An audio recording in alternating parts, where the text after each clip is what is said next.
I love content marketing. I love email marketing even more. And when we can make the two collide, it's even better. I've talked about this so many times, all about how a great content strategy can fuel everything else that you're doing in your marketing. And that includes your email.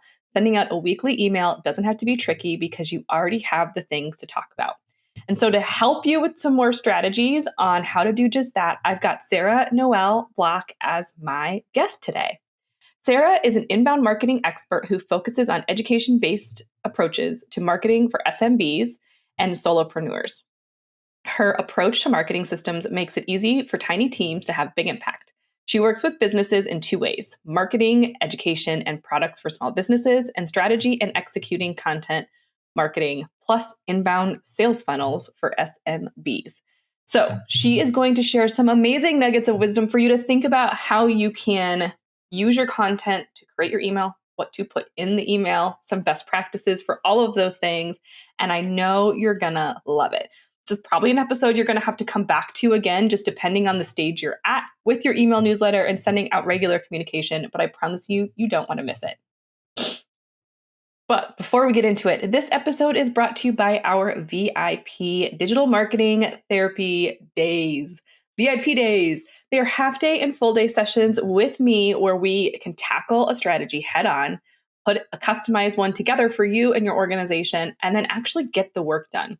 You have me for 4 or 8 hours dedicated just for you while we craft some of your messaging, craft your emails, create your newsletters, maybe some content, or even some website work. So if your website isn't what you want it to be, or you need some support with your content and email marketing strategy, these VIP days are a great way to get things done in one day so that you can move on with that strategy, start executing, and seeing results. Learn more at thefirstclick.net/VIP. I hope to see you. Space is extremely limited each month, so make sure you check it out early in order to snag that spot so you can get your strategy rocking and rolling. Again, that's thefirstclick.net/VIP. Let's get into the episode.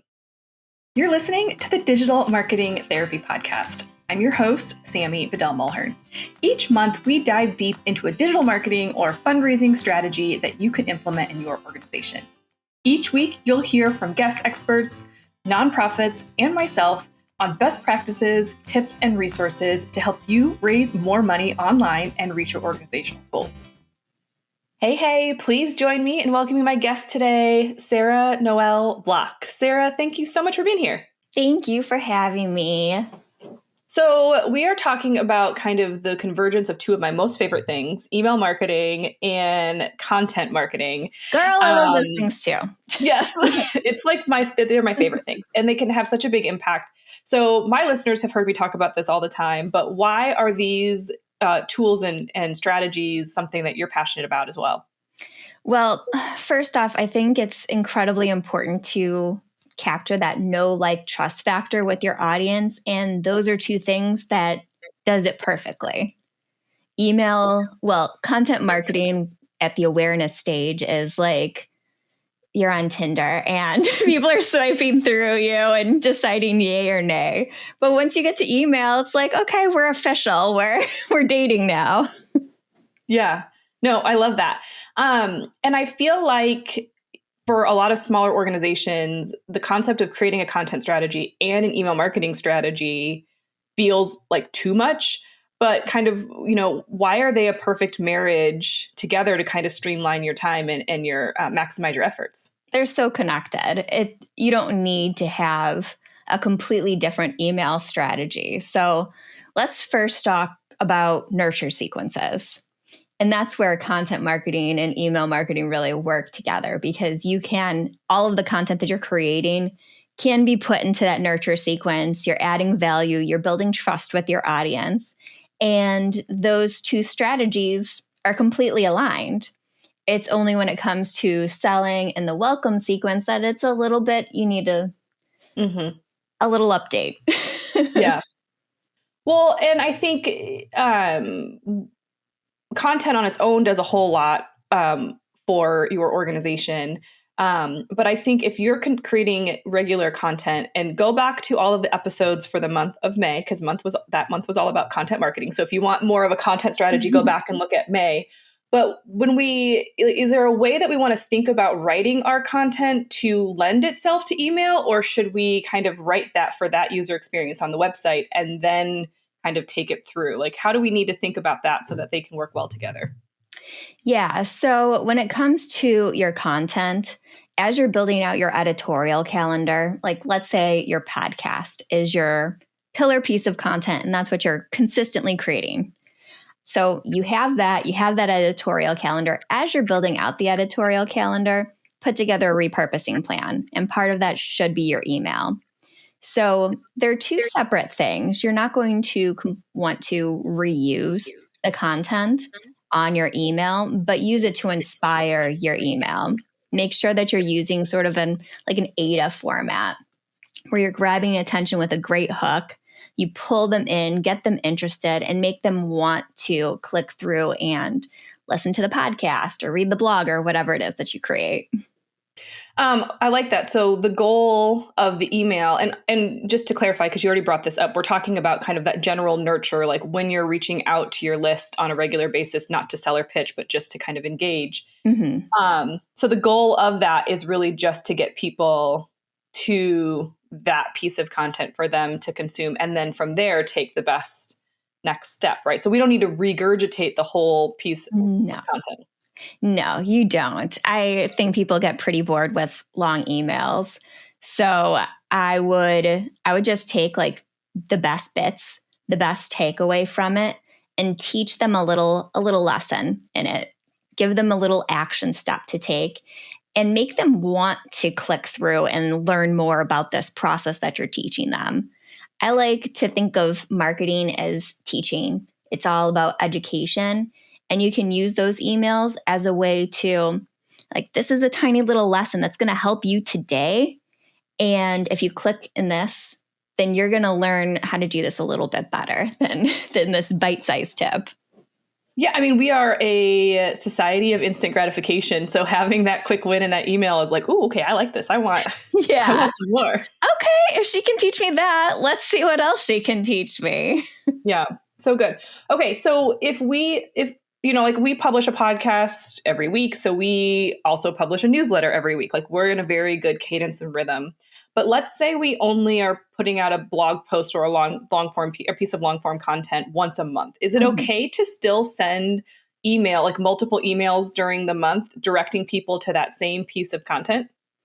You know what I would do is I would break up that blog post into 4 topics and have each of those topics be like a little bite-sized learning lesson, each one of those. So you can have that weekly newsletter and then give them opportunities to go to different kinds of content too. So have that blog post in there as a CTA, but you could also direct them to like a social media post that did really well or something that you want them to engage on. So you can do it like that. So you're still pushing them through to that blog post that you only create once a month, but you're giving them some new stuff too. Yeah. And I think, not everybody's going to open. It's like a great way for you to also test like subject lines and test the content that people like, right? Because they might not resonate with that first quick win you gave them, but maybe later on they resonate with the second or third one. And that's what gets them to click back over. That's so true. Like, what's your average open rate? If it's only 20%, let's say, there's 80% of people who didn't read that blog the first time. And then on top of that, usually there's an average of 10% click-through rate from all of those people. That's a really small percentage of your email list. So you need to give them multiple opportunities to be able to catch on to that content. Yeah. So let's talk a little bit too about list growth, because I think it is a numbers game. Like, yeah, it is. we know, like, people see the numbers of what open rates and click-through rates are, and they're like, well, this isn't worth my time. But that's just, I mean, if you saw your numbers of organic reach on social media, it's like even worse, right? Like yeah, 2%. It is. And you have a personal relationship when it's an email, which is a whole different animal than social media, where they forget you exist after they're done looking at your post. Right. 100%. So, like, we always want to keep growing our list so that those numbers of clicks continue to grow. And so when we think about how we put together these regular email campaigns, like what types of we don't want to say things like join our newsletter. So how can we kind of create and engage and let people know like, hey, we're not just sending out like asking for donations, or we're not just sending out like worthless information. Like this is something you're going to want to read because it's going to make an impact on you and help you solve your problems. Yeah. So one, create lead magnets in any of your well-performing content. So I've been telling this story a lot lately because I feel like a complete idiot about it. But I have a couple blog posts that are around quarterly marketing plans that do really, really well, get hundreds of visits a day. And I didn't have a lead magnet attached to it. So, so I created a custom lead magnet for that specific thing. So make sure to do that to grow your list. People are already going to it. Give them a little content upgrade that doesn't take long to create, but really benefits for them. Another thing that works really well is if you give little teasers of what you're going to be talking about in that weekly newsletter a couple days before it comes out, and then put in the comments like, here's the link to sign up if you want to get more, or I'm releasing this lead magnet bundle, whatever it is, on Tuesday, blah, blah, blah, give a date, and then give them an opportunity to sign up. I really love micro content upgrades, though, on content that is really resonating with people to grow lists. And then partner marketing does a really great job of that, too. Newsletter swaps, partnership webinars, podcasts. Like I'm on your podcast right now. I'll give you a lead magnet to put in the show notes page. So anybody who likes what I talked about can download that. Those are good opportunities for list growth. Well, I think in the nonprofit space too, like even thinking about who your corporate sponsors are, and like that's a great idea with list swapping or like, partnering and saying like, hey, if you are sending out maybe they send out an email to all their employees, like even just asking like, hey, would you talk about our organization in that? And like, just talk about how great it is to partner together. Like sometimes to your point, the most obvious things when you're inside your own business, like you can't see them because you have blinders on. So like thinking about some of these concepts and then asking somebody, don't wait for them to offer it to you.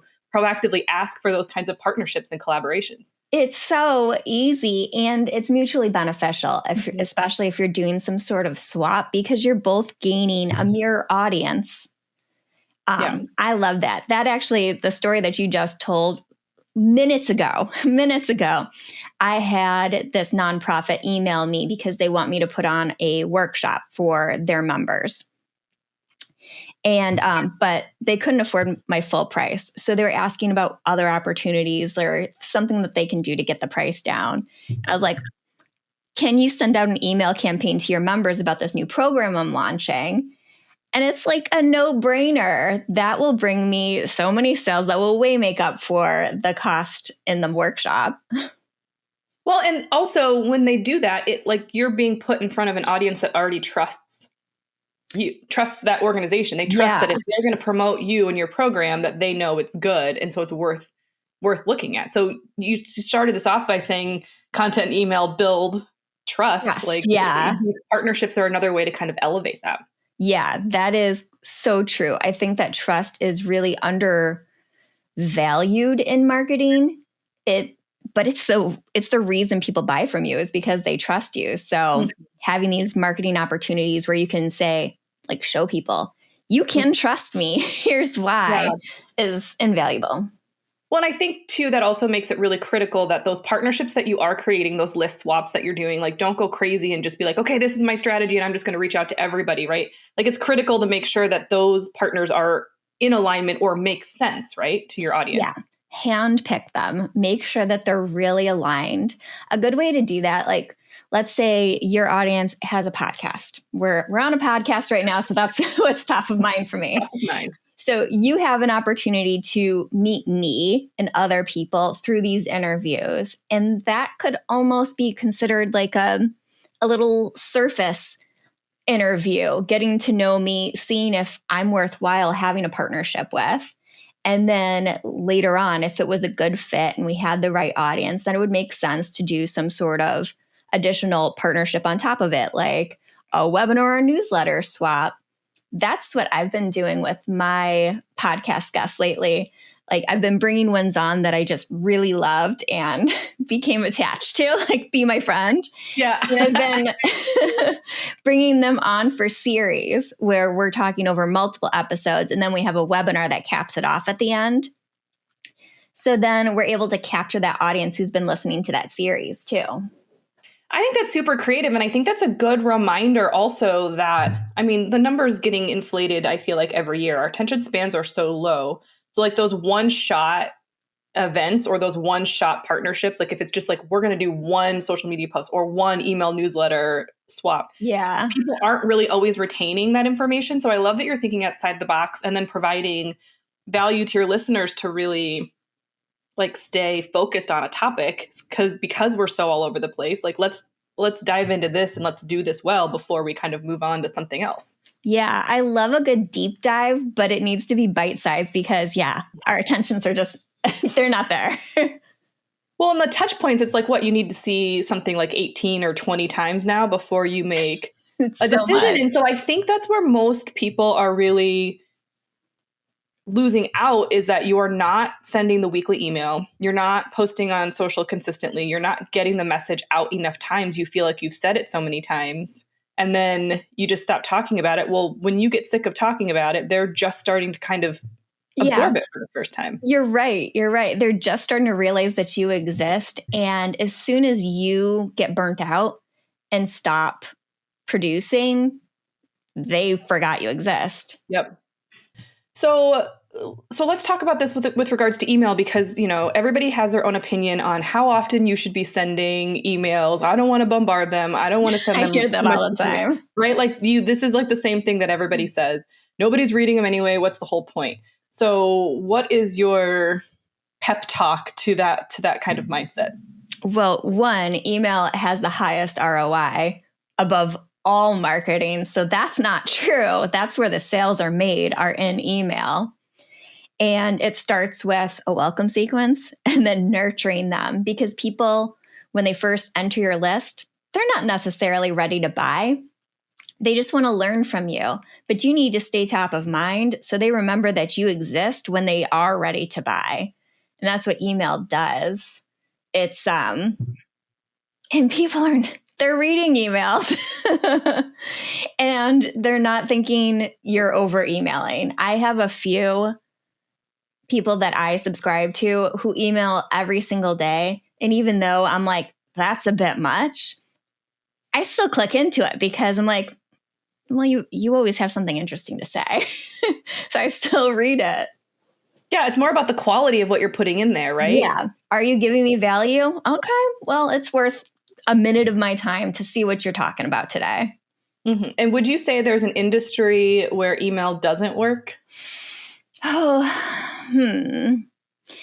would say the hardest industry for it to work in is manufacturing, because they're like 3 levels removed from the end user, the person who's buying. So that makes it a little bit harder. It still works if you're really strategic about it and you're hitting like buying influencers and the resellers and things like that. But it's a lot harder.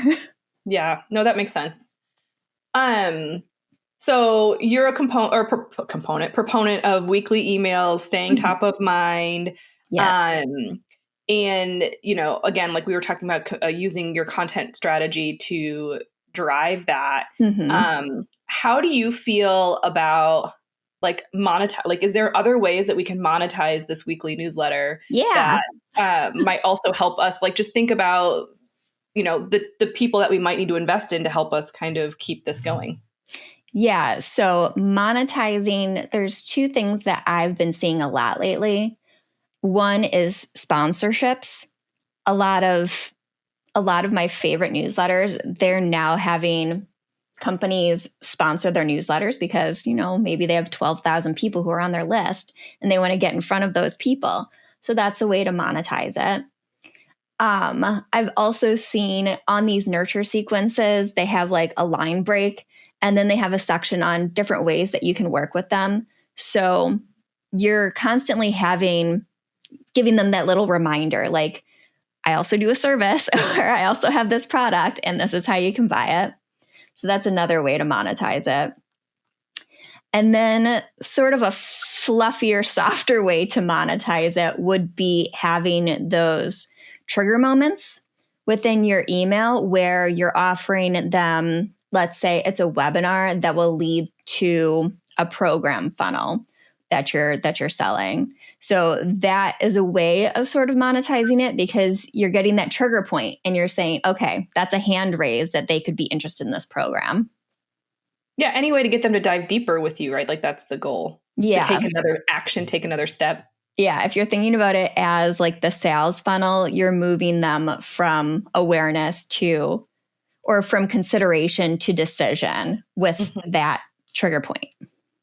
Well, and I really like we have at the bottom of our emails, here's how you could, we just revamped our newsletter, but it has like, here's how you can work with us. And it has our core links for our core offerings. And that's at the bottom. I love it because sometimes people scroll all the way to the bottom, so they're going to see it before they kind of then scroll back up. And I do that. I don't know why, but I do that. It's like the people that want to read the last page of the book before they start, before they even start reading it, right? But yeah, you do that a lot, which is why the PS thing is also a valuable tool. But I think it's also great because we don't want to be selling in our weekly newsletters, right? Like we don't necessarily want to be always asking for them to buy, donate, do all of the things. So I think having it there is almost like you said, a passive reminder of, hey, I do these things also. Like here's more ways you can engage with us. And if they like the content, hopefully they're ready to, when they're ready, that's like there. They don't have to go searching for how do I take that next step with you. Yeah, something I talk about probably way too much is make it easy for someone to work with you. Just like your website needs to be clear. Like these are the steps it takes to work with me. Your newsletter should have a little place that shows people how they can work with you. Make it easy. Just make it easy. What is kind of one way that you see people overcomplicating their email newsletter? Like how are they kind of, are they trying, do people just try to do too much? Do they do too little? Like, are they trying to do overly designed things? Like, how can we simplify that whole process and kind of jump into it? I think that the biggest issue I see is people overthinking it. Just make it simple. If you have a cadence to your marketing that you're doing, just create an email for that. Take something bite-sized within that. You don't need to make it overly complicated. I've definitely had moments where I overcomplicate my newsletter. Like at the beginning, when I first started my newsletter, I had a curated section of resources. I had an internal. It was a lot, and I simplified it, and people were still reading it, so it works. Yeah, and so the testing piece, like how long should we give? Like how often should we be evaluating? Like how we're hello. Let me start over. How often should we be evaluating kind of like how well our email list and our email marketing is doing? And especially like, how do we tie that into the content? So if we're always pushing people back to the content, like what kind of metrics do we want to be looking at to know what's working and what we might want to tweak?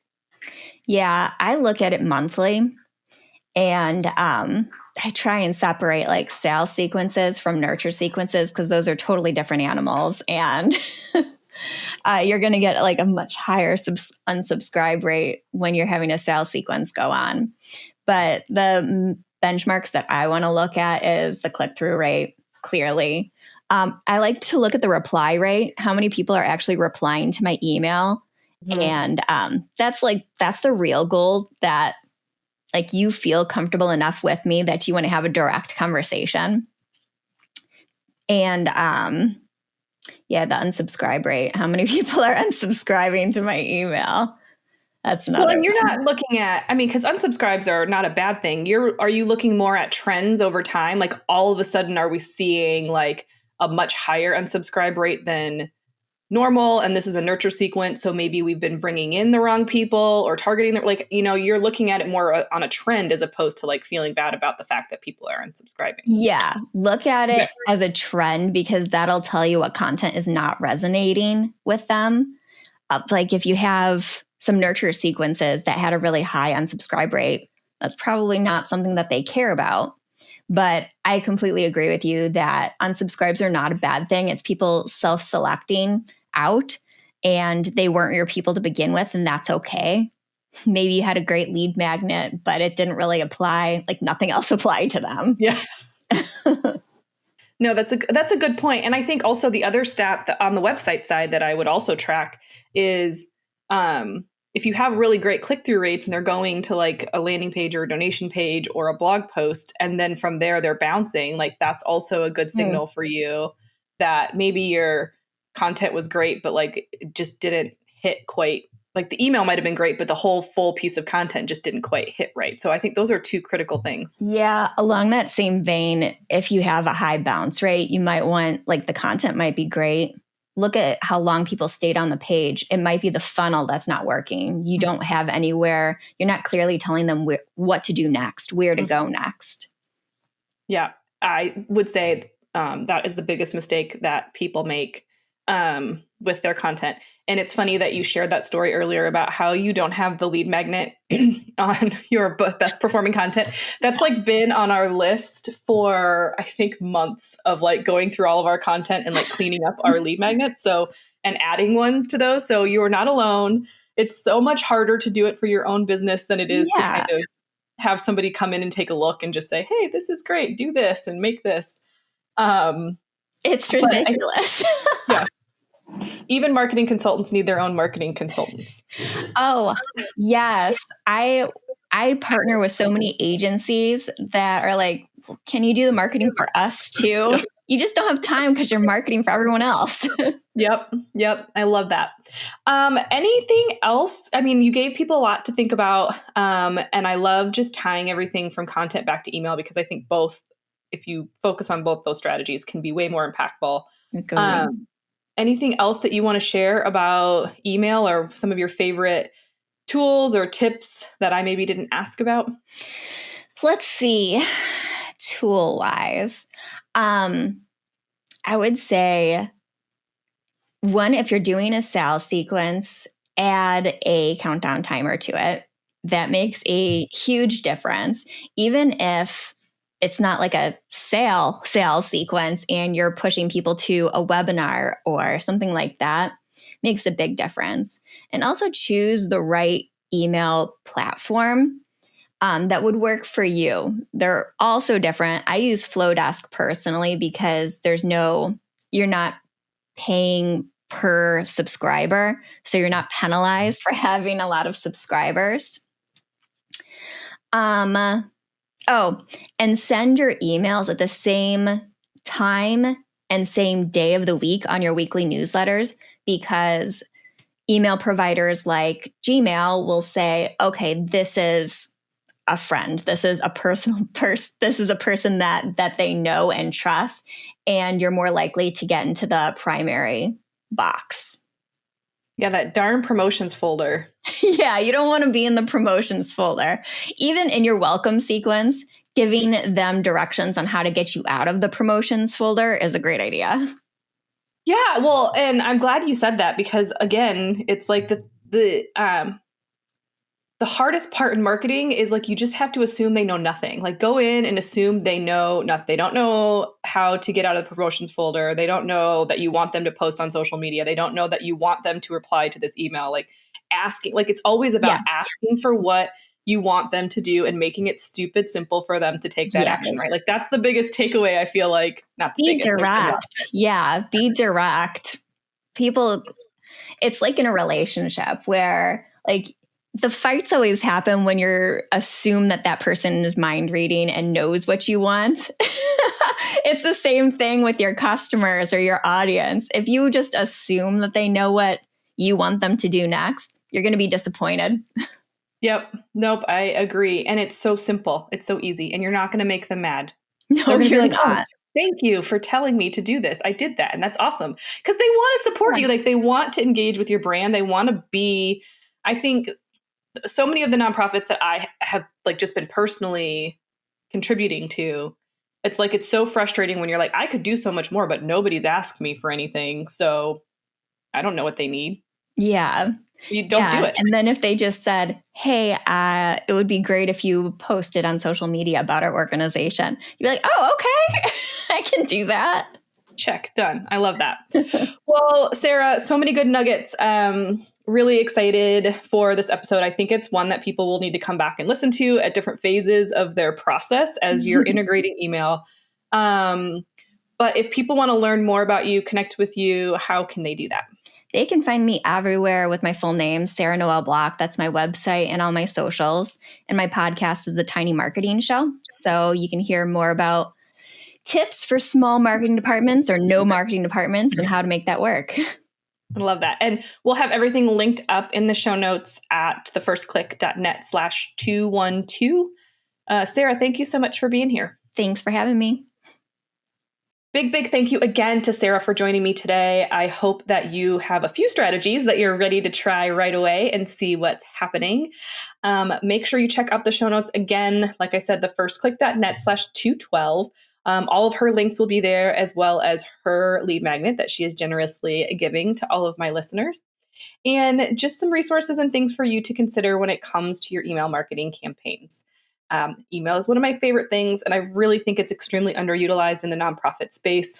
Don't be one of those nonprofits. Start taking action and monetizing it today, okay? Thank you so much for listening. Episodes come out every Tuesday, so make sure you just search for Digital Marketing Therapy wherever you listen, subscribe, and watch us on YouTube if you want to see the video versions. I'd love it if you'd share this with a friend, leave us a review, help us get more visibility so we can support more and more nonprofits with their digital marketing efforts. Thank you so much again, and I will see you in the next one.